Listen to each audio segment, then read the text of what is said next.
자, 여러분 햄릿 한번 가볍게 보겠습니다. 특히 햄릿이 어떤 사람인지를 좀 알면 좋겠는데, 햄릿은 대표적으로 이 결정장애죠.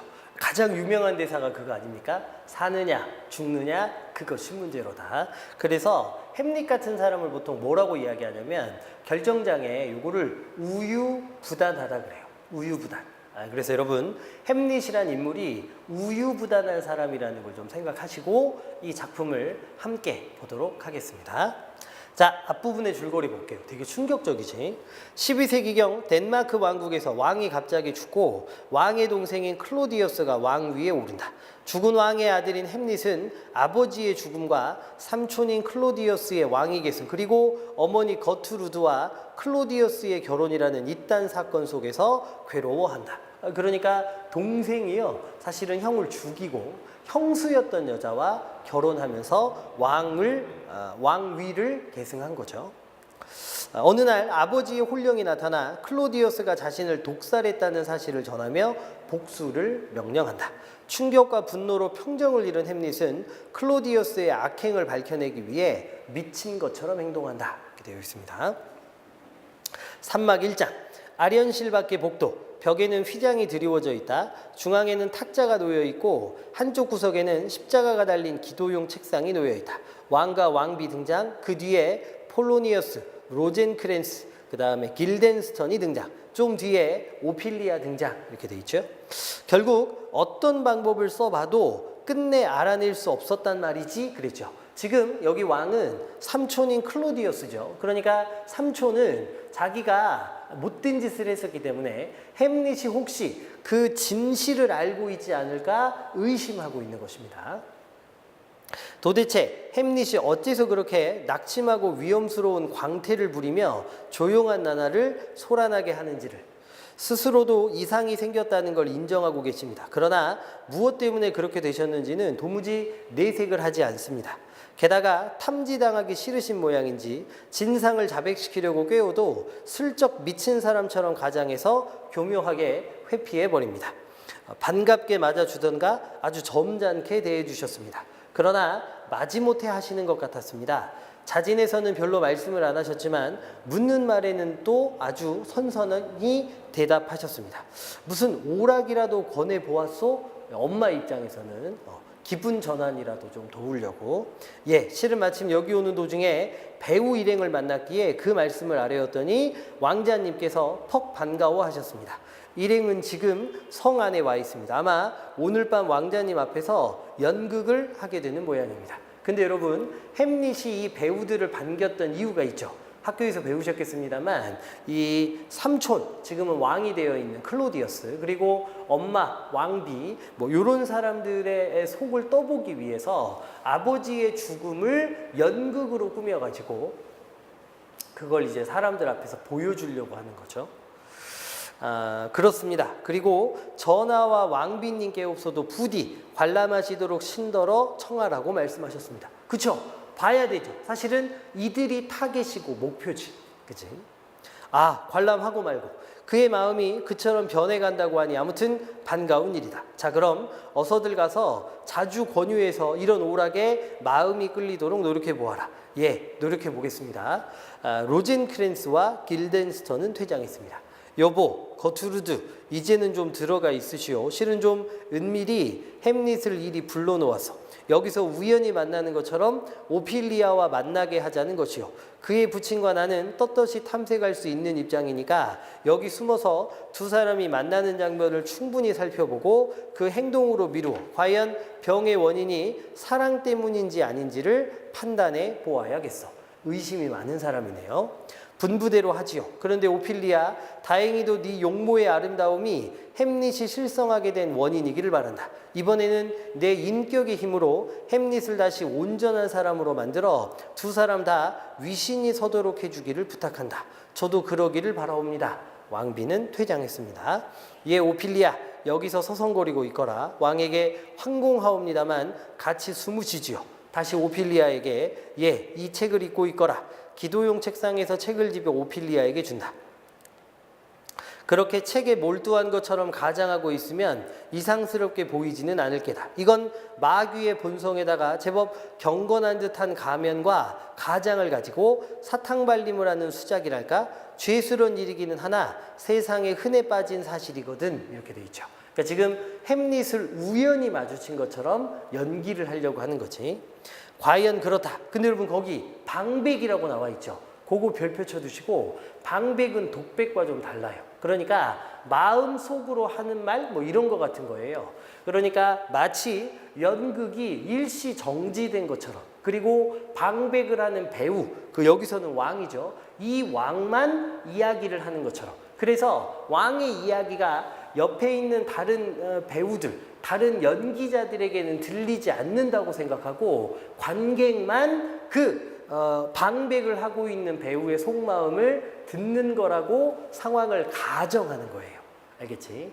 그러니까 방백은 혼잣말인데 그것이 독백과는 좀 다르다. 왜냐하면 무대 위에 다른 배우들이 있는데 그들은 다 이 이야기를 못 듣는 것처럼 가정해놓고 마치 이 왕이 혼자 속으로 생각하고 있는 것을 관객들이 듣는 것이다. 이렇게 생각해 주시면 되겠습니다. 과연 그렇다. 그 말이 내 양심을 아프게 채찍질하는구나. 화장으로 곱게 당장한 창녀의 볼이 연지에 비하여 추악하다 한들 그럴듯하게 꾸민 말 뒤에서 행동하는 내 행실에 비하여 그 이상으로 추악하지는 않으렸다. 아, 참으로 무겁구나. 죄과의 짐이. 그렇죠. 본인도 형을 죽인 그 일 때문에 양심의 가책을 느끼는 거지. 자, 지금 발소리가 저나 숨으시지요. 두 사람은 휘장 뒤에 숨는다. 오피리아 기도용 책상 앞에 무릎을 꿇는다. 햄릿 침통한 표정으로 등장. 그래서 그럼 드디어 햄릿이 본인이 사랑했던 여인 오피리아하고 마주치게 되었습니다. 죽느냐 사느냐 이것이 문제로다. 여러분 요거 제가 햄릿의 가장 유명한 대사라 그랬죠. 알아두시고 죽느냐 사느냐, 그러니까 산다면 이 말도 안 되는 이야기, 그러니까 동생이 형을 죽이고 왕이 되었고 형수였던 여자를 왕비로 또 다시 삼았고 이 모든 것을 알면서도 그냥 입 다물고 살아야만 하는 것이냐, 아니면 결국 아니라고 이야기하고 아버지의 복수를 하면서 본인도 죽음을 맞이할 것이냐, 이 고민이라는 거죠. 가혹한 운명의 화살을 참는 것이 장한 것이냐, 아니면 밀려드는 환난을 두 손으로 막아 이를 근절시키는 것이 장한 것이냐. 죽는다, 잠잔다, 다만 그것뿐이다. 잠들면 모든 것이 끝난다. 번뇌며 육체가 받는 온갖 고통이며, 그렇다면 죽음, 잠, 이것이야말로 열렬히 희구할 생의 극치가 아니겠느냐. 그렇죠. 죽는 게 모든 것이 끝나는 것이라면 누구나 죽음을 원해야 하는 거 아니겠냐. 잔다. 그럼 꿈도 꾸겠지. 아, 이것이 문제다. 대체 생의 굴레를 벗어나 영원한 잠을 잘 때 어떤 꿈을 꾸게 될 것인지 이를 생각하니 망설여질 수밖에. 그러나 이러한 주저가 있기에 인생은 일평생 불행하게 마련이지. 그렇지 않으면 세상의 비난과 조소를 누가 참을 소냐.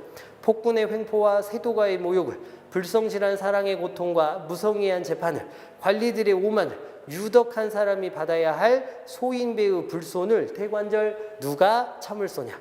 한 자루의 단도면 깨끗이 청산할 수 있는 것을 그 누가 이런 무거운 짐을 지고 지루한 인생에 신음하며 진땀을 흘릴 소냐.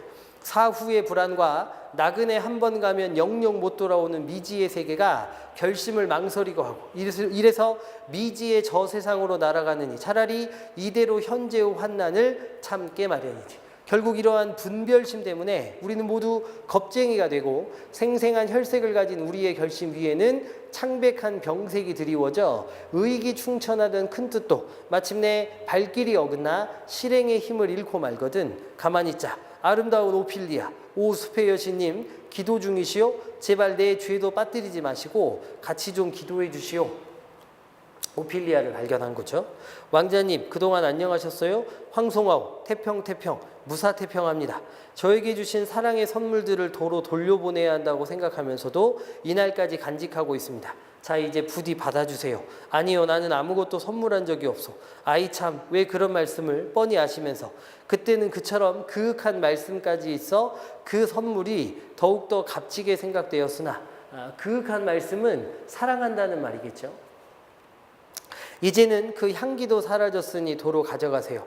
아무리 호화스러운 선물일지라도 보낸 사람의 정이 변한다면 초라해진답니다. 순결한 마음씨를 가진 여자에게는 말이죠. 자, 이것 가슴에서 보석을 꺼내 햄릿 앞에 탁자에 놓는다. 하하, 당신은 정숙한 여자요? 예? 얼굴은 예쁩니까? 무슨 말씀이신지. 정숙하고 예쁘다면 말이요. 그 둘 사이가 너무 친하게 지내지 않도록 조심해야 하오. 어머, 여자의 미모와 정절보다 더 어울리는 연분이 어디에 있을까요? 천만의 말씀. 미인이 정숙한 여자를 불의로 타락시키기는 쉬운 일이요. 하지만 미인을 정숙하게 변모시키기란 쉽지 않은 일이죠. 전 같으면 이것이 하나의 궤변에 불과했을 것이지만 요새는 그것이 진리임이 충분히 입증되어서 나도 한때는 당신을 사랑했습니다. 저도 그때는 그렇게 믿었지요. 그렇게 믿지 말았어야 마땅했죠. 낡은 바탕에 아무리 미덕을 덧붙여봐도 원래의 성질이 아주 소멸될 수야 있겠소? 그러니까 실은 나도 당신을 사랑하지 않았지. 그렇다면 전 더욱더 속은 셈이 되는군요. 햄릿이 수녀원으로 가시오. 무엇 때문에 죄인들을 낳고 싶어 하는 거예요?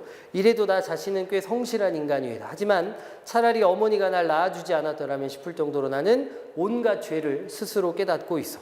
나는 오만하고 복수심이 강하고 야심이 만만하고 그 밖에 또 무슨 죄를 범할지 모르는 인간이다. 나 자신도 명확히 의식하지 못한 죄, 상상 속에서도 뚜렷한 형태를 갖지 못한 죄, 아니 기회만 있으면 단번에 범하려고 드는 죄 등등 숱한 죄를 갖고 있는 사람이요. 나 같은 인간이 천지 사이를 기어다니며 할 일이 도대체 뭐란 말이요.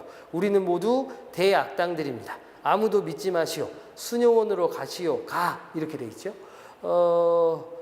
이 지금 약간 미친 척을 하면서 이야기를 하고 있는 거죠. 그래서 저희가 뭐 교과서에 보면 읽기 중 활동이라고 오피리아에게 왜 이렇게까지 거짓말을 하는지 뭐 이렇게.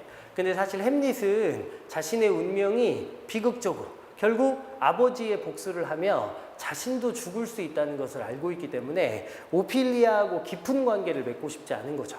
더 상처 주게 될까 봐. 그 마음을 좀 이해해 주십시오. 아버지는 어디에 계시오? 아, 내 집에 계세요. 그럼 밖으로 못 나오게 문을 모두 잠그시오. 밖에까지 나와서 바보 짓을 못하게 말이오. 잘 있으시오. 햄릿 퇴장. 오피리아가 십자가 앞에 무릎을 꿇고 아, 천사들이여 저분을 구원해 주세요. 햄릿 광란한 태도로 다시 돌아와서 당신이 결혼한다면 내 이런 악담을 혼수 대신 보내리다. 당신이 얼음처럼 정결하고 눈처럼 순결하다고 해도 세상의 구설은 면치 못하는 법이요. 수녀원으로 가시오. 수녀원으로. 그래도 꼭 결혼하려거든 바보와 결혼하시오. 영리한 사람은 당신과 결혼하는 날에는 자기가 괴물이 되고 만다는 것을 너무나 잘 알고 있으니 말이오. 수녀원으로 가시오. 가. 어서. 후닥닥 뛰어나간다. 아, 하늘의 신이시여 저분이 제정신을 찾게 해주세요. 그렇죠. 다시 또 돌아와서 나도 다 알고 있어. 당신들 여인은 분칠을 한다는 걸. 신이 주신 얼굴을 당신들은 전혀 딴판으로 만들거든. 멋을 부려 걸음을 걷고 혀짧은 발음을 하면서 신의 창조물에다가 별명을 붙이기 일수거든. 심지어 방자한 짓을 일삼으면서도 시치미를 떼거든. 제기랄, 이제 누가 용서해 줄지 알아? 덕분에 난 미치지 않았나? 이제 다시는 세상 사람들이 결혼하지 못하게 하겠어. 이미 결혼한 것들은 할 수 없이 살려줄 수밖에 없지. 한 놈만 제외하고. 하지만 나머지 호라비들은 호라비 신세인 채로 놔둬야지. 수녀원으로 가시오. 가. 햄릿 퇴장. 그렇죠. 여러분 모두 살려주는데 한 놈만 살려줄 수 없대요. 이게 누군지 아시겠죠? 그렇습니다. 이따 물어볼 거다. 자, 햄릿은 퇴장합니다. 오피리아, 아, 그토록 고상하시던 기품이 적골이 되어버리다니.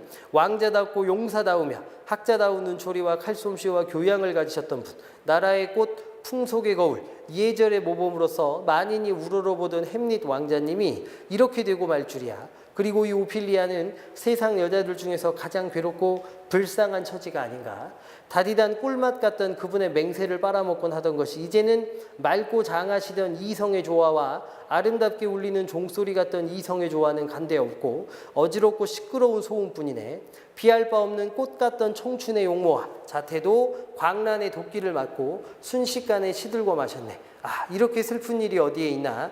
옛일을 본 이 눈으로 이런 꼴을 보다니. 과거에 그 아름다웠던 것도 내가 다 기억하고 있는데 어쩜 이렇게 사람이 망가졌느냐 이런 거겠죠. 왕과 폴로니어스가 휘장 뒤에서 살그머니 나타난다. 사랑 때문이라고 당치 않은 소리. 다소 조리는 없으나 그 한마디 한마디가 미친 사람의 소리 같지 않아. 필경 뭔가 머릿속에 있는 모양인데 그것을 꼭 안고 있기 때문에 저렇게 우울한 거야. 그것이 폭발하면 아무래도 위험하렸다. 이 왕이 눈치가 아주 빠른 사람이죠. 그걸 막기 위해서 어떤 대책을 세워야겠는데 이렇게 하자꾸나. 즉시 저 애를 영국으로 파견하자. 지체된 조공을 독촉한다는 명목으로 수륙 만리의 길을 떠나 이국의 색다른 풍물을 구경하다 보면 그 마음속에 맺혀있는 고민도 자연히 가실 것 아닌가. 주야로 골치를 썩이고만 있으니까 저렇게 실성한 거지 뭐야. 어떻소? 이 안이 오피리아가 다가온다. 거참 묘한 이십니다. 하지만 역시 저 수심의 근원은 시련에 있다고 생각됩니다. 아니 넌 어쩐 일이냐 오피리아. 햄릿 왕자